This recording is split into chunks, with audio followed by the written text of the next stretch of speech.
Hello Jain दोस्तों, मैं शुभम आप सभी का स्वागत करता हूं आपके अपने इस यूट्यूब चैनल शुभम क्लासेस 2.0 में। एसएससी जीडी कांस्टेबल की वैकेंसी निकल चुकी है और फिर से कमेंट बॉक्स में कमेंट आ रहे थे कि सर आपने एक प्रीवियस ईयर पेपर कराया है जो कि एसएससी जीडी कांस्टेबल का था। आज मैं एक और क्वेश्चन पेपर लेकर आया हूं, बिल्कुल original SSC GD constable previous year का। और ये जो पेपर है ना, ये 17 फरवरी 2025 को हुआ था, मॉर्निंग की शिफ्ट का साहब। अब इसके अंदर हम पूरे के पूरे जीके का सेक्शन डिस्कस करेंगे जो कि आपके 20 प्रश्नों का होगा। और मैंने इसके अंदर क्या किया है, जो करंट अफेयर उस समय पूछे गए थे, हमने बस करंट अफेयर का पोर्शन चेंज करके उसी टॉपिक के लेटेस्ट करंट अफेयर हमने ऐड कर दिए हैं। बिल्कुल कंप्लीट टेस्ट लगाइएगा और देखिएगा कि इन 20 प्रश्नों में आपके कितने प्रश्न सही हो रहे हैं। अगर इसमें 14, 15, 16 प्रश्न सही हो गए ना, तो समझ लो कि आपकी तैयारी ठीक चल रही है, एग्जाम में आप अच्छा स्कोर ही करेंगे। ठीक है, चलिए अपनी क्लास को स्टार्ट करते हैं भाई। पहला प्रश्न देखिएगा।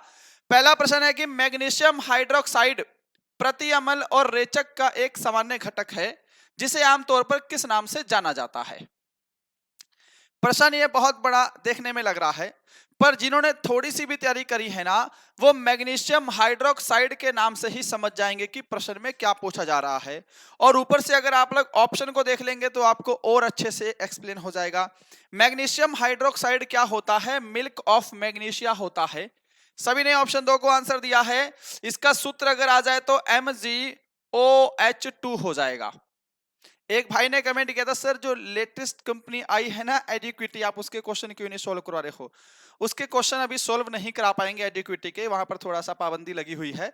फिलहाल ये जो पोर्टल पे वेबसाइट पे ऑलरेडी अपलोडेड है, हम इसको सोल्व कर पा रहे हैं। ठीक है, क्वेश्चन नंबर 2 देखो। किस राज्य के मठों में सत्रिया नृत्य शैली विकसित की गई थी साहब? बड़ा सरल प्रश्न है और मुझे लग रहा है कि जो 1-2 साल से हमसे जुड़े हैं ना, ये प्रश्न मैंने कितनी बार खोलकर करवा दिया है। दो चीज याद रखिएगा, ये जो सत्रिया नृत्य है ना, इसकी शुरुआत एसएससी जीडी में ही किसी ना किसी शिफ्ट में पूछी जा चुकी है। ठीक है, इसकी शुरुआत हुई थी साहब 15वीं शताब्दी में। कब हुई थी जी?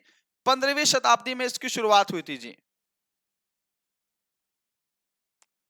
बात समझ में आ गई सभी को? और क्षत्रिय नृत्य के संस्थापक अगर आपसे एग्जाम में पूछ लेगा, तो संस्थापक जो कि कई बार पूछा जा भी चुका है, आप सभी का आंसर क्या होगा जी? श्रीमंत शंकर देव, है ना। ये जो क्षत्रिय नृत्य है ना, ये भक्ति के प्रचार के लिए चलाया गया था और इसका जो संबंध है वो वैष्णव मठों से है साहब। वैष्णव मठों से रिलेटेड है, ये आप लोग याद रखिएगा, ये मोस्ट इंपॉर्टेंट है। किस राज्य के वैष्णव मठों से क्षत्रिय नृत्य शैली विकसित की गई? तो आप कहेंगे सर जी क्षत्रिय जो है ये असम का शास्त्रीय नृत्य है, इसकी उत्पत्ति असम राज्य से हुई है। ये जितने मैंने फैक्ट बताए हैं ये अपने आप में प्रश्न है, क्या पता आने वाले आपके एग्जाम में देखने को मिल जाए। नंबर आगे देखो भाई। दिसंबर 2025 तक की स्थिति के अनुसार दिल्ली की मुख्यमंत्री कौन है? ये अक्टूबर 2024 की स्थिति के अनुसार पूछा था प्रश्न, मैंने चेंज करके दिसंबर 2025 कर दिया है। अक्टूबर 2025 में अरविंद केजरीवाल जब जेल में गए थे, तो आतिशी मारलेना जो है, उन्होंने मुख्यमंत्री की जो है शपथ ग्रहण की थी कुछ समय के लिए, पर वो तो अब प्रश्न नहीं आएगा। दिसंबर 2025 तक की स्थिति के अनुसार दिल्ली की मुख्यमंत्री वर्तमान में कौन है? मैंने आज सुबह आर्मी वाली क्लास में भी बताया है, वो है जी रेखा गुप्ता। दूसरी बात, जो दिल्ली है, दिल्ली के लेफ्टिनेंट गवर्नर कौन है? उपराज्यपाल कौन है? तो याद रखिएगा जी, विनय कुमार सक्सेना जो है, ये दिल्ली के वर्तमान में उपराज्यपाल हैं। बात समझ में आ रही है?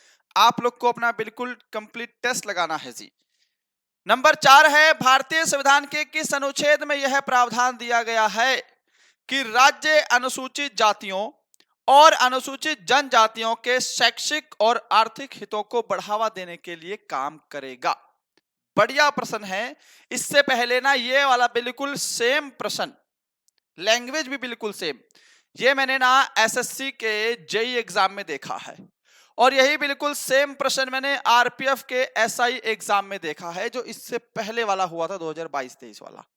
ठीक है, दूसरी चीज याद रखना, हमारी जो क्लास है ना एसएससी जीडी कांस्टेबल वाली, वो रात को 8:15 पर लाइव होती है। तो रात को 8:15 पर भी जुड़े और लाइव क्लास में भी बेहतरीन प्रश्न कराए जा रहे हैं, इसी चैनल पर जुड़िएगा सभी। देखो साहब, अनुच्छेद 45 क्या कहता है? अनुच्छेद 45 और इंपॉर्टेंट है, बच्चों को निशुल्क और अनिवार्य शिक्षा का प्रावधान। बच्चों को निशुल्क और अनिवार्य शिक्षा का प्रावधान अनुच्छेद 45 में है। अनुच्छेद 48 तो सभी को पता होना चाहिए, कृषि व पशुपालन से संबंधित है जी। मैं शॉर्टकट में लिख रहा हूं, आप लोग पूरा लिखिएगा। अनुच्छेद 49 क्या कहता है कि भारत के जो भी राजकीय स्मारक है, राजकीय स्थान है, उनका संरक्षण करना हर व्यक्ति का मौलिक कर्तव्य होना चाहिए। ठीक है, मैं लिखूंगा नहीं, लंबी लाइन हो जाएगी। और अनुच्छेद 46 क्या कहता है कि राज्य अनुसूचित जातियों और अनुसूचित जनजातियों के शैक्षणिक और आर्थिक हितों को बढ़ावा देना। यह जो प्रावधान है ये अनुच्छेद 46 में है जी। नंबर 5, बढ़िया प्रश्न है, आजीविका राष्ट्रीय ग्रामीण आजीविका मिशन NRLM भारत सरकार के ग्रामीण विकास मंत्रालय द्वारा वर्ष डैश में शुरू किया गया। ये योजनाएं ना, ये बहुत इंपॉर्टेंट हैं और समझ लो कि बहुत बार एग्जाम में आती हैं। मेहनत आपको करनी पड़ेगी। टॉपिक में आने वाले 2-4 दिन में अलग से वीडियो भी बनाऊंगा कि कौन कौन सा टॉपिक पढ़ना है, क्या क्या पढ़ना है। ठीक है, जो इंपॉर्टेंट है, NRLM की शुरुआत जो है वो सन 2011 में हुई थी। इसका नाम चेंज होकर के 2011 में राष्ट्रीय ग्रामीण आजीविका मिशन किया गया है। इससे पहले इसका नाम स्वरोजगार ग्रामीण इस टाइप से कुछ था। ठीक है, चलो भाई, और आगे बढ़ने से पहले भाई 1 मिनट आपका मैं ले लेता हूं। क्या हो गया? देखो, दिल्ली पुलिस की जो तैयारी कर रहे हैं ना मेरे भाई, दिल्ली पुलिस का एग्जाम अभी है आपका 18 दिसंबर को ही। तो सबसे मेन पॉइंट जो मैं दिल्ली पुलिस की तैयारी कर रहे हैं मैं उनके लिए बता दूं। ठीक है भाई, हमारा एप्लीकेशन है शुभम ई क्लासेस गूगल प्ले स्टोर पर, और दिल्ली पुलिस कांस्टेबल के लिए बिल्कुल बेहतरीन लेटेस्ट पैटर्न के अनुसार मैंने 15 प्रैक्टिस सेट कंप्लीट किए हैं, जिनका प्राइस सिर्फ 79 है। 15 प्रैक्टिस सेट नेगेटिव मार्किंग के साथ, जीके के 50, रीजनिंग के 25, मैथ के 15, कंप्यूटर के 10। बहुत ज्यादा प्रश्न यहां पर एग्जाम में फंसेंगे। लेटेस्ट प्रश्नों का कलेक्शन लिया है मैंने।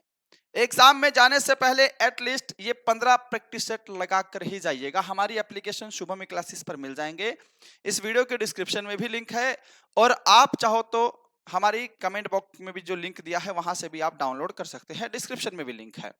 बढ़िया है ना?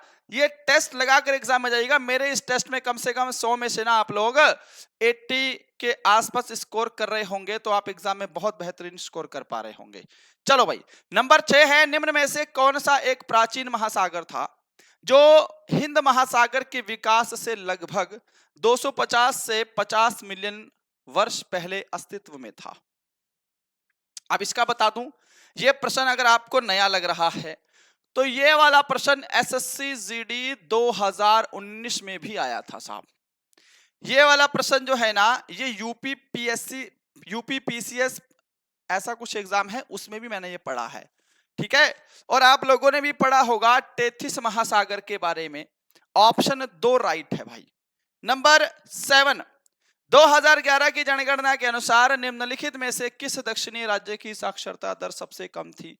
ये थोड़ा सा अलग प्रश्न है, थोड़ा सा हटके है। ये मैंने प्रश्न आज तक कभी कराया भी नहीं है। 2011 की जनगणना मैंने ना ये टॉपिक पूरा करवा रखा है, परंतु ये जो प्रश्न है ना, ये मैंने आज तक कभी कराया ही नहीं है। देखो, भारत की सबसे अधिक साक्षरता दर केरल की है, और दक्षिण भारत की भी सबसे ज्यादा साक्षरता दर वाला राज्य कौन सा है? तो आप कहोगे सबसे ज्यादा में केरल है, 93.91%। अप्रोक्सीमेशन में आप लोग 94% भी लिख सकते हैं। परंतु वो दक्षिणी राज्य जिसकी साक्षरता दर सबसे कम थी, ये डीपली प्रश्न है, ये शायद ही किसी बच्चे ने सही किया होगा। ये आंध्र प्रदेश आंसर है। 67% के आसपास जो है यहां पर केवल साक्षरता दर थी, लिटरेसी रेट था। ठीक, चलो भाई,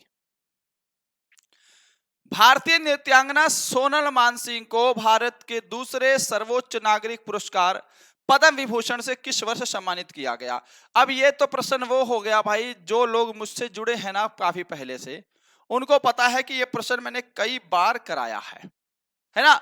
मैंने आपको बताया था सोनल मानसिंह से 1987 याद रख लेना, 1992 याद रख लेना और 2003 याद रख लेना। ये आपको 3 सन याद होने चाहिए साहब। सोनल मानसिंह भरतनाट्यम और ओडिसी 2 शास्त्रीय नृत्य करती है, ठीक है। 1987 में इनको क्या मिला है जी? संगीत नाटक अकादमी पुरस्कार जी, संगीत नाटक अकादमी पुरस्कार से सम्मानित किया गया। 1992 की अगर मैं आपको बात करूं तो इन्हें जो पुरस्कार मिला था साहब, वो मिला था जी पद्म भूषण, भारत का पद्म भूषण पुरस्कार मिला है। और 2003 में इनको मिला है भारत का दूसरा सर्वोच्च नागरिक सम्मान पद्म विभूषण। ये चीज याद रखना, ये तीनों इंपॉर्टेंट है, यहां पर 2003 आंसर हो जाएगा। बात समझ में आ गई सभी को? चलो जी, अगला प्रश्न सामने स्क्रीन पर देखिए। फ्रेंच ओपन टेनिस 2025 में महिला एकल का खिताब किसने जीता है? यही सेम प्रश्न 2024 का पूछा गया था, है ना। हमने 2025 का डाल दिया है। बढ़िया प्रश्न है और आपको आंसर सही आना चाहिए साहब। फ्रेंच ओपन 2025 में महिला एकल का खिताब किसने जीता है? ये एक टेनिस टूर्नामेंट है और इसका खिताब जीता है जी कोको गॉफ ने। ऑप्शन 2 राइट है। हराया किसको है? आर्यना सबलेंका को हराया है, ये याद रखिएगा। नंबर 10, लवण के एकल इकाई के एक सूत्र में मौजूद जल के अणुओं की नियत संख्या को किस रूप में जाना जाता है? कुछ नया प्रश्न है और आप एग्जाम देने जाओगे, चाहे दिल्ली पुलिस, चाहे एसएससी जीडी, कोई भी एग्जाम दे रहे हैं, आपको ना कुछ प्रश्न ऐसे मिलेंगे जिनका कोई तोड़ ही नहीं होगा, out of syllabus, out of range. बाद में आके गूगल पर भी चेक करोगे तो उनके आंसर सही नहीं मिलेंगे, आपको वहां पर भी कंफ्यूजन मिलेगा। ऐसे प्रश्नों को नेगेटिव मार्किंग जब दी हो तो छोड़ देना बेहतर रहता है। अगर आपने कभी पढ़े हैं तो ही अटेम्प्ट करिएगा, ठीक है। ये मतलब एग्जाम के एक ट्रिक होती है भैया, हमको इतने प्रश्न पता है और इतने प्रश्न हम अप्रोक्सीमेशन से कर सकते हैं, बाकी तो छोड़ना सही रहता है। नंबर 11 है, 74वें संविधान संशोधन अधिनियम के अनुसार निम्नलिखित में से कौन सी संस्था नगर पालिकाओं के नियमित और निष्पक्ष चुनावों के लिए उत्तरदायी है?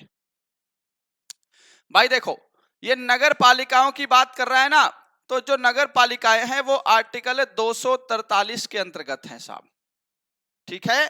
नगर पालिकाओं का वर्णन भारतीय संविधान के भाग 9A में है। और अगर मैं अनुसूची की बात कर लूं कि किस अनुसूची में है नगर पालिकाओं का वर्णन, तो नगर पालिकाएं भारतीय संविधान की अनुसूची 12 में है। 74वां संविधान संशोधन अधिनियम 1992 के तहत 1993 में नगर पालिका वाली जो योजना है वो लागू की गई थी। और क्योंकि ये नगर पालिका है, ठीक है, राज्य से संबंधित है, तो राज्य चुनाव आयोग इसके चुनावों की गारंटी लेता है, इसके लिए जिम्मेदार है, इसके लिए उत्तरदायी है। चीजें क्लियर हो गई? आगे बढ़ते हैं। अगला प्रश्न है जी, क्वीन फिल्म के अंदर लंदन ठुमकदा गीत किस महिला गायिका का है? कि महिला गायिका कौन है? टू होगी 1 2 2, वो गाना है ना, पूरा लंदन ठुमकदा, ऐसा गाना पूछा गया है भैया, किसका गाना है ये? Oh candy big bang Neha Kakkar. Option आपका 2 करेक्ट आंसर होगा साहब, है ना। नेहा कक्कड़ कौन है भाई? क्राइम क्वीन है। भारत में आर्थिक सुधारों की प्रक्रिया किस पंचवर्षीय योजना में शुरू की गई? आर्थिक सुधारों की प्रक्रिया किस पंचवर्षीय योजना में शुरू की गई?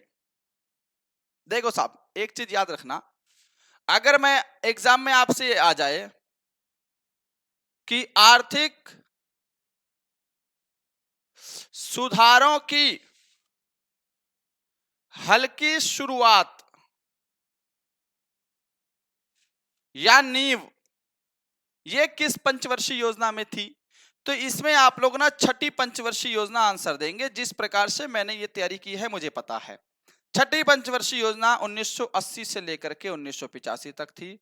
और छठी पंचवर्षीय योजना वो योजना है जिसमें नाबार्ड की भी स्थापना हुई है। नाबार्ड की स्थापना किस पंचवर्षीय योजना के दौरान हुई है? तो छठी पंचवर्षीय योजना के दौरान हुई है 1982 में। चीजें क्लियर है। परंतु अगर पूर्ण रूप से आर्थिक सुधारों की प्रक्रिया की बात करेगा तो हम 8वीं पंचवर्षीय योजना को टिक करेंगे, जो कि आपके एग्जाम में दिया हुआ था। 8वीं पंचवर्षीय योजना कब चली थी साहब? 1992 से लेकर के 1997 तक चली थी, ये याद रख लीजिएगा। ठीक है, चलो भाई अगला प्रश्न है, भक्ति प्रदीप कुलकर्णी एक प्रसिद्ध डैश खिलाड़ी हैं। ये प्रश्न लिटरली पूछा गया है 2018 में, इनको ग्रैंड मास्टर से भी नवाजा गया था।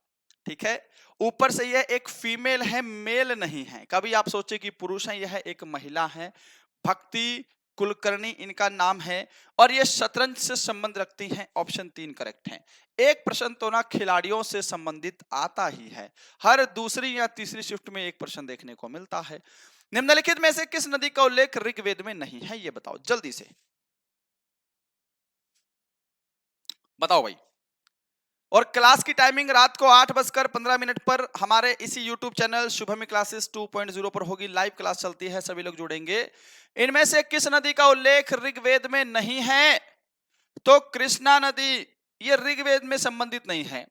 सरस्वती नदी को याद रखना साहब, ऋग्वेद में सबसे पवित्र माना गया है। ऋग्वेद के अनुसार सबसे पवित्र नदी कौन सी है? तो आप कहोगे जी सरस्वती नदी।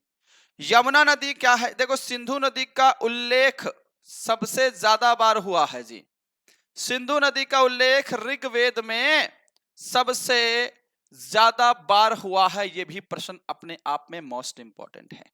अब आपके लिए होमवर्क का प्रश्न यह है कि यमुना नदी का उल्लेख ऋग्वेद में कितनी बार हुआ है?